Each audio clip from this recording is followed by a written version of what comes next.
Naon sa inyong FB. Kulbaan mo no. Patay ako po. Kulbaan. Nag-shutdown ang FB karon no. Karon yung adlaw, March 5. Nagsugod kanina ng alas 6:40.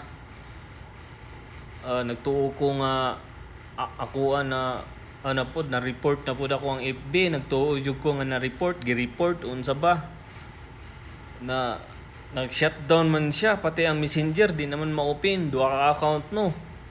So posible kayo nga pero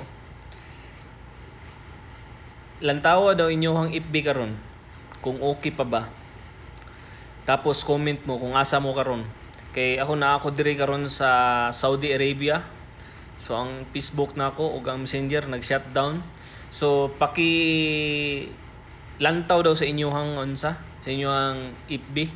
Tapos kung okay ba, comment mo kung asa pud mo karon nga lugar. Okay guys, thank you.